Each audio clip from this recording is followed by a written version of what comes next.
Chào mừng quý vị đến với chương trình Thế giới hôm nay ngày 21 tháng 11. Trước tiên, hãy cùng điểm qua những tin tức quốc tế đáng chú ý có trong chương trình. Quan hệ Washington-Moscow đã chạm đáy sau khi xung đột ở Ukraine nổ ra. Mặc dù liên tục chỉ trích Nga vì phát động cuộc xung đột, nhưng Mỹ không thể không công nhận sức mạnh vượt trội của lực lượng vũ trang và vũ khí xứ sở Bạch Dương.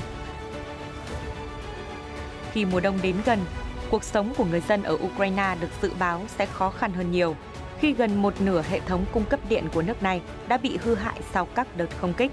Mới đây, giám đốc công ty điện lực tư nhân lớn nhất Ukraine kêu gọi người dân rời khỏi đất nước. Thế nhưng ngay sau đó, Bộ Năng lượng Ukraine đã lên tiếng bác bỏ lời bình luận này. Ở bán đảo Triều Tiên, căng thẳng vẫn tiếp tục gia tăng. Trước tình hình ngày càng leo thang như hiện nay, G7 kêu gọi Liên Hợp Quốc phản ứng mạnh mẽ với vấn đề Triều Tiên. Một số tin tức đáng chú ý khác. Tổng thống Serbia cảnh báo một viễn cảnh địa ngục trần gian có thể xảy ra ở Kosovo. Tổng thống Pháp Emmanuel Macron cáo buộc Nga đang làm xấu hình ảnh nước này tại châu Phi. Đặc khu trưởng Hồng Kông mắc Covid-19 sau khi trở về từ hội nghị APEC ở Thái Lan. Thổ Nhĩ Kỳ sẽ hoàn thành lộ trình trở thành trung tâm trung chuyển khí đốt lớn nhất châu Âu vào cuối năm. Tesla thu hồi hơn 300.000 xe vì vấn đề đèn hậu. Nga cảnh báo núi lửa Siverus ở vùng Viễn Đông phun trào dữ dội. Đến Qatar, cảm nhận những cảm xúc của người hâm mộ sau trận khai mạc World Cup. Thắng Kasparov, Novak Djokovic giành danh hiệu ATP Final thứ 6 trong sự nghiệp. Phần cuối chương trình như thường lệ là những câu chuyện thú vị trên thế giới. Một người phụ nữ ở Mỹ vừa được công nhận là người có bàn chân to nhất thế giới. Thế nhưng cô lại gặp rắc rối trên mạng xã hội vì điểm đặc biệt này của mình. Đến Nigeria, làm quen với nữ họa sĩ vẽ chân dung trên can đựng dầu cũ. Tất cả sẽ được gửi đến quý vị ngay sau đây.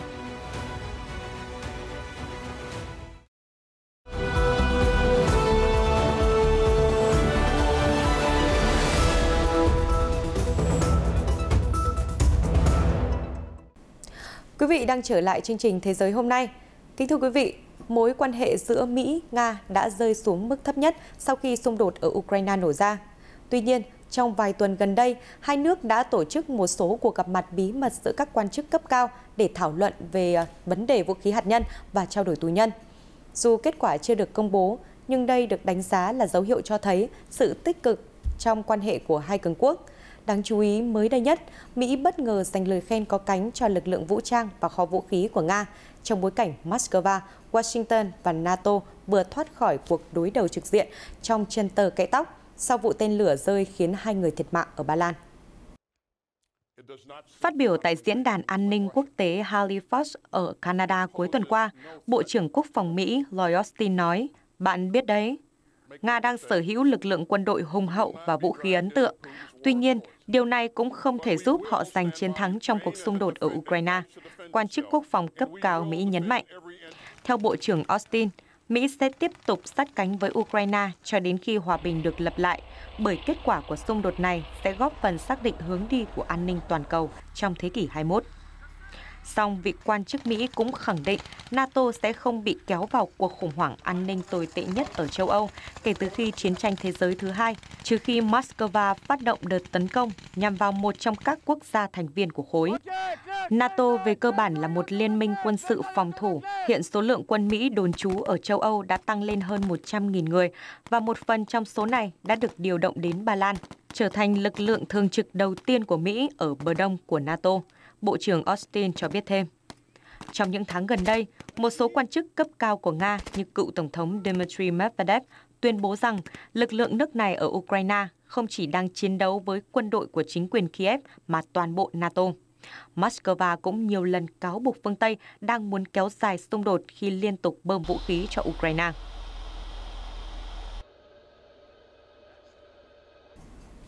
Kể từ khi xung đột ở Đông Âu nổ ra, phương Tây đã gửi một lượng lớn vũ khí viện trợ cho Ukraine. Điều này đã làm dấy lên lo ngại về việc những vũ khí này sẽ bị tuồn ra chợ đen và rơi vào tay khủng bố. Đó là lời cảnh báo mà người đứng đầu cơ quan tội phạm quốc gia Anh, NCA, ông Graham Baker đưa ra vào cuộc phỏng vấn với tờ Sunday Times mới đây. Ông Baker nói, bất kỳ cuộc xung đột nào vào giai đoạn cuối, lượng vũ khí dư thừa sẽ lọt vào tay những kẻ cực đoan hay khủng bố. Theo người tiếp quản vị trí lãnh đạo NCA hồi tháng 8, lực lượng an ninh Vương quốc Anh và châu Âu đã triển khai các biện pháp đề phòng nguy cơ súng lục, súng máy và lựu đạn xuất hiện trên đường phố, mặc dù người đứng đầu cơ quan cảnh sát quốc gia Ukraine đảm bảo rằng tình trạng này sẽ không xảy ra. Song ông Baker cũng cho biết NCA chưa phát hiện dấu hiệu nào về việc bọn tội phạm đã có được vũ khí từ Ukraine. Tuy nhiên, Interpol và Europol tin rằng vũ khí trên chiến trường Ukraine sẽ có mặt tại thị trường chợ đen. Thời gian qua, một số quan chức phương Tây đã thừa nhận họ không thể kiểm soát toàn bộ vũ khí sau khi chúng được chuyển đến Ukraine. Phát ngôn viên Bộ Ngoại giao Nga, bà Maria Zakharova hồi tháng trước tuyên bố rằng cứ mỗi tháng, một lượng vũ khí trị giá 1 tỷ đô la Mỹ sẽ được chuyển từ Ukraine đến tay các nhóm tội phạm và khủng bố ở Trung Đông, châu Phi và Đông Nam Á. Tiếp tục là những cập nhật về tình hình ở Ukraine. Mới đây, ông Maxim Timchenko, người đứng đầu Ditech Holding, công ty điện lực lớn nhất ở Ukraine, lên tiếng kêu gọi người dân nước này rời khỏi đất nước nhằm giảm áp lực cho lưới điện quốc gia vốn bị hư hại nghiêm trọng sau các cuộc pháo kích, thông tin được trang RT đăng tải. Phát biểu trong cuộc phỏng vấn với BBC được phát sóng vào cuối tuần qua, ông Timchenko nói, nếu người dân Ukraine có thể tìm một nơi nào khác để sống trong vòng 3 hoặc 4 tháng nữa, điều đó sẽ giúp ích cho hệ thống điện của đất nước. Bên cạnh đó, người đứng đầu Ditech Holding cũng kêu gọi đồng bào của mình tiết kiệm điện, giúp đảm bảo nguồn cung cho các cơ sở hạ tầng quan trọng như bệnh viện. Trái với bình luận của ông Timchenko, Bộ Năng lượng Ukraine ngay sau đó đã lên tiếng làm rõ rằng nguồn cung điện năng vẫn được đảm bảo và người dân không cần phải rời khỏi đất nước. Ditech Holding cũng bác bỏ thông tin được BBC đưa ra, cáo buộc hãng tin này đã cắt xén phát biểu của giám đốc điều hành Timchenko. Việc rời khỏi đất nước hiện chưa phải là điều khẩn cấp. Điều cần làm hiện nay là tìm giải pháp, bởi tất cả chúng ta đều là những chiến binh trên mặt trận năng lượng. Ditech Holding trích dẫn nguyên văn của ông Timchenko. Kể từ đầu tháng 10, quân đội Nga đã thực hiện các đợt tập kích nhằm vào cơ sở hạ tầng năng lượng của Ukraine, nhằm đáp trả vụ nổ cầu Crimea. Theo giới chức Ukraine, gần 50% hệ thống cung cấp điện của nước này đã bị phá hủy hoặc hư hại, có thể dẫn đến một thảm họa nhân đạo lớn trong mùa đông. Trong khi đó, ở thành phố Kherson, hàng trăm cư dân địa phương vào hôm qua 20 tháng 11 đã đổ xô đến mua hàng tại siêu thị nội địa đầu tiên được mở cửa trở lại sau khi nơi đây nằm dưới quyền kiểm soát của chính quyền Kiev. Natalia Tefihon, 49 tuổi, là một trong những người xếp hàng bên ngoài siêu thị ATV. Cô chia sẻ, theo nguyên tắc, tôi không mang theo bất kỳ đồng rúp hay mua hàng hóa nào của Nga. Và hôm nay là ngày đầu tiên siêu thị của đất nước chúng tôi mở cửa với nhiều mặt hàng nội địa và nước ngoài. Đó là lý do tại sao tôi có mặt ở đây. Tôi sẽ mua thứ gì đó thật ngon. Trong khi đó, một khách hàng khác tên Artem Moisenko chia sẻ rằng anh cảm thấy rất vui và mãn nguyện khi cuối cùng anh có thể mua Coca-Cola không đường, thứ không được bán trong thời gian Kherson dưới quyền kiểm soát của Nga. Hiện Kherson vẫn chưa có điện, nước máy hay hệ thống máy sưởi, nhưng việc người dân nơi đây được mua những gì họ muốn đã phần nào giúp họ cảm thấy thoải mái hơn với cuộc sống khó khăn hiện tại. Chuyển sang các tin tức quốc tế đáng chú ý khác. Trước tiên là những căng thẳng tại bán đảo Triều Tiên. Reuters đưa tin hôm 20 tháng 11, các ngoại trưởng của các cường quốc thuộc nhóm G7 đã lên tiếng kêu gọi Hội đồng Bảo an Liên Hợp Quốc cần thực hiện những biện pháp cứng rắn hơn để đáp trả vụ phóng tên lửa xuyên lục địa mới nhất của Triều Tiên. Hội đồng Bảo an dự kiến sẽ có cuộc họp thảo luận về vấn đề Triều Tiên theo yêu cầu của Mỹ vào đầu tuần này. Trong một tuyên bố chung, các bộ trưởng ngoại giao của Mỹ, Nhật Bản, Canada, Đức, Anh, Pháp và Italia cho rằng cộng đồng quốc tế phải có phản ứng thống nhất và mạnh mẽ trước các hành động gần đây của Bình Nhưỡng. Vào ngày 18 tháng 11, Triều Tiên đã thử nghiệm một tên lửa đạn đạo có khả năng vươn tới nước Mỹ. Theo các quốc gia thuộc nhóm G7, cuộc thử nghiệm lần này của Bình Nhưỡng là một hành động liều lĩnh và vi phạm trắng trợn các nghị quyết của Liên Hợp Quốc. Tuyên bố chung của nhóm G7 khẳng định hàng loạt vụ phóng tên lửa bất hợp pháp của Bình Nhưỡng trong năm 2022 gây ra mối đe dọa nghiêm trọng đối với hòa bình và an ninh khu vực. Triều Tiên sẽ không bao giờ có tư cách trở thành một quốc gia được phép sở hữu vũ khí hạt nhân. Liên quan đến căng thẳng sắc tộc vốn kéo dài suốt nhiều năm qua giữa Serbia và Kosovo, mới đây Tổng thống Serbia Aleksandar Vučić đã cảnh báo một viễn cảnh địa ngục trần gian ở Kosovo nếu chính quyền nơi này không đảo ngược lệnh cấm biển số xe ở Serbia. Bình luận được nhà lãnh đạo đưa ra vào ngày hôm qua 20 tháng 11, một ngày trước khi Belgrade áp dụng các hình thức phạt đối với những cá nhân vẫn sử dụng biển số xe của Serbia. Trao đổi với TV Prava, Tổng thống Vučić cho biết vào ngày hôm nay, 21 tháng 11, ông sẽ tham gia các cuộc đàm phán do EU làm trung gian tại Bruxelles với Thủ tướng Kosovo, ông Albin Kurti, cho nỗ lực cuối cùng để ngăn chặn nguy cơ bùng phát xung đột. Chúng tôi sẽ làm mọi thứ có thể, nhưng điều đó không chỉ phụ thuộc vào chúng tôi, nhà lãnh đạo Serbia nhấn mạnh. Ông Vučić nói thêm, nếu chiến tranh nổ ra, Serbia sẽ ở bên người dân của mình và người Serbia sẽ cùng nhau bảo vệ quê hương. Căng thẳng giữa Belgrade và Pristina đã leo thang sau khi Kosovo công khai kế hoạch loại bỏ biển số xe được cấp dưới thời này, còn là một phần của Serbia. Khoảng 10.000 tài xế phải thay đổi biển số xe trước ngày 21 tháng 4 năm sau. Những cá nhân không tuân thủ sẽ bị cảnh cáo, sau đó là phạt 150 euro và cuối cùng là bị tịch thu biển số xe và phương tiện. Đầu tháng này, hàng chục nhân viên chính phủ là người Serbia ở Kosovo đã đồng loạt từ chức sau khi một cảnh sát trưởng địa phương bị buộc thôi việc vì từ chối thực hiện kế hoạch cấm biển số xe Serbia. Trong khi đó, Pháp mới đây đã cáo buộc Nga đang có tuyên truyền tư tưởng chống nước này ở các quốc gia châu Phi nhằm tranh giành sự ảnh hưởng tại các khu vực này. Vì trong những năm gần đây, Paris đã phải chịu thất bại về quân sự và giảm sức ảnh hưởng tại châu Phi rất nhiều. Trong cuộc phỏng vấn bên lề hội nghị cấp cao giữa các quốc gia nói tiếng Pháp được tổ chức tại Cộng hòa Tunisia ở khu vực Bắc Phi, Tổng thống Pháp Emmanuel Macron đã được yêu cầu bình luận về những cáo buộc chỉ trích nước này đang khai thác các quốc gia thuộc địa cũ ở châu Phi để phục vụ lợi ích riêng. Ông Macron nói với kênh truyền hình TV5 Monde rằng nhận thức này được nuôi dưỡng bởi một chính quyền khác. Đây rõ ràng là có yếu tố chính trị. Những người có sức ảnh hưởng phát biểu như vậy trong các chương trình của bạn đều được chính quyền Moscow trả tiền. Chúng tôi biết tất cả những điều đó. Tổng thống Pháp nói thêm, một số cường quốc muốn mở rộng sự ảnh hưởng châu Phi đang gieo rắc những nghi ngờ để làm xấu hình ảnh nước Pháp. Đa số các nước ở khu vực Tây và Trung Phi là thuộc địa cũ của Pháp. Vì vậy, giữa Paris và những quốc gia này có quan hệ quân sự lâu đời. Quân đội Pháp đã đóng quân ở Mali trong một thập kỷ để hỗ trợ cho chiến dịch chống khủng bố. Tuy nhiên, các chuyên gia cho rằng hoạt động của quân đội Pháp tại châu Phi đã thất bại và còn làm cho an ninh khu vực bất ổn hơn trong những năm gần đây. Theo Reuters, Paris cũng phải cạnh tranh với chính quyền Moscow để giành lại sức ảnh hưởng tại khu vực châu Phi khi tập đoàn quân sự tư nhân Wagner của Nga bắt đầu khai thác quân sự ở một số quốc gia như Cộng hòa Trung Phi và Mali. Một tin tức đáng chú ý khác cũng ở khu vực châu Phi. Thưa quý vị, Guinea Xích Đạo, một quốc gia nằm ở phía tây châu lục này và là thành viên của OPEC, vào hôm qua 20 tháng 11 đã tổ chức cuộc bầu cử tổng thống sớm. Trong đó, Tổng thống đương nhiệm Teodoro Obiang đang tìm cách kéo dài khoảng thời gian cầm quyền lâu nhất thế giới của mình, 43 năm.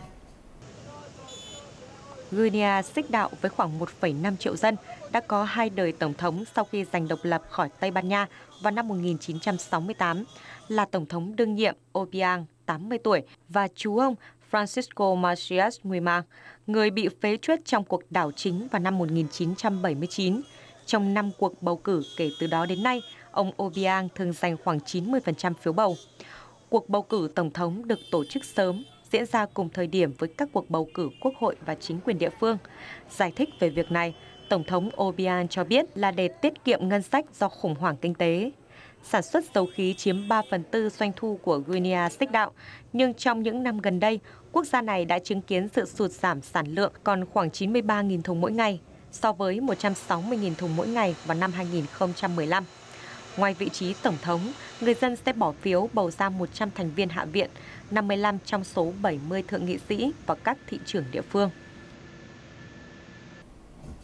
Bloomberg đưa tin, đặc khu trưởng Hồng Kông, ông John Lee vừa có kết quả xét nghiệm dương tính với COVID-19 sau khi trở về từ Diễn đàn Hợp tác Kinh tế Châu Á-Thái Bình Dương diễn ra ở Thái Lan, nơi ông có nhiều cuộc gặp mặt trực tiếp với Chủ tịch Trung Quốc Tập Cận Bình và các nhà lãnh đạo trên thế giới.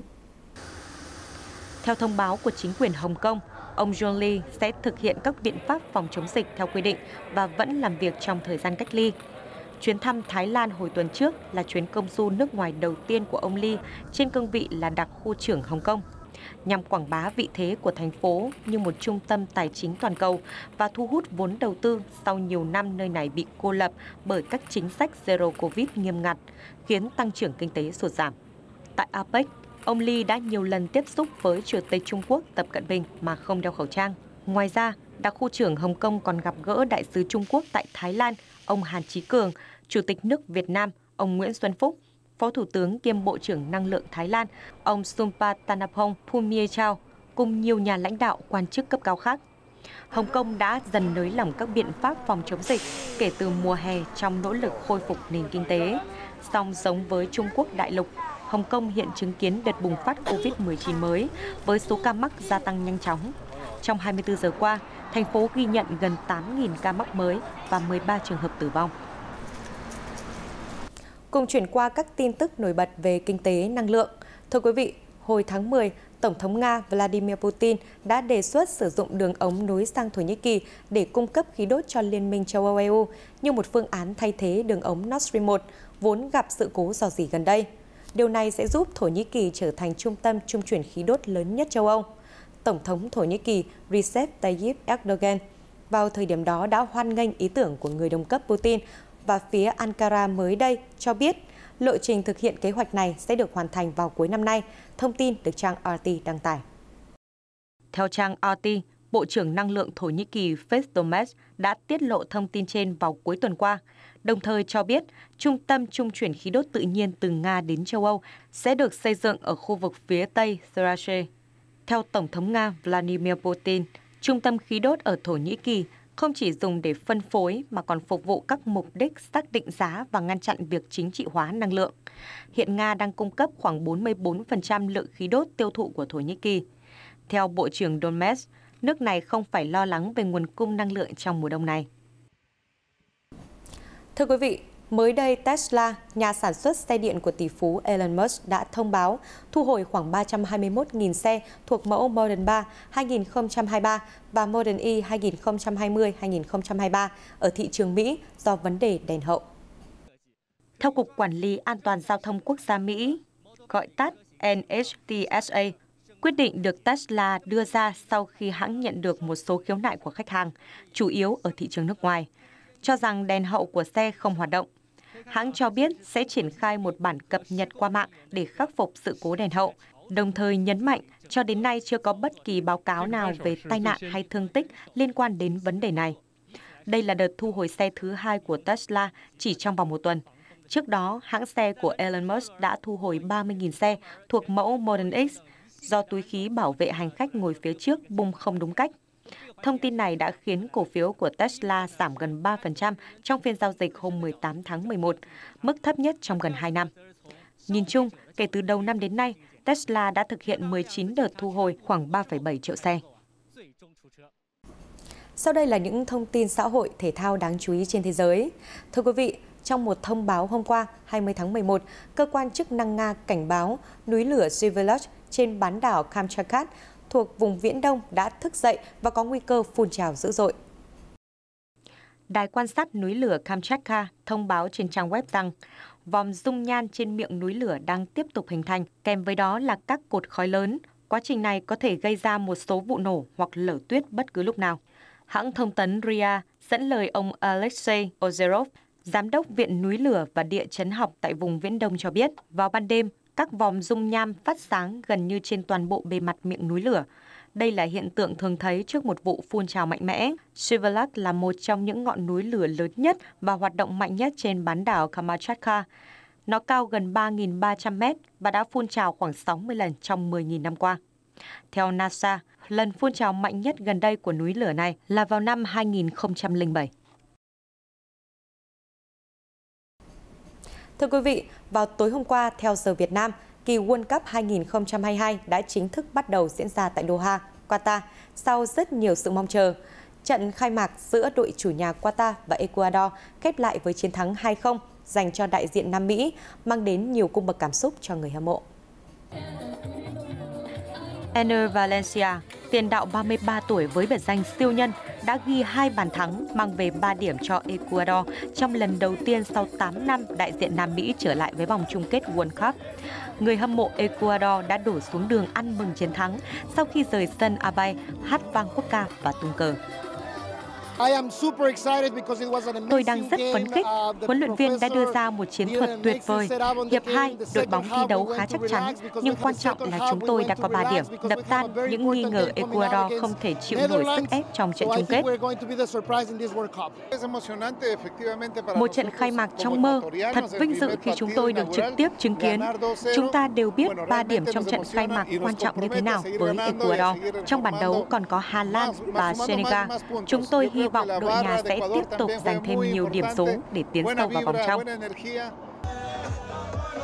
Mọi thứ lại trở nên khá ảm đạm với cổ động viên chủ nhà Qatar.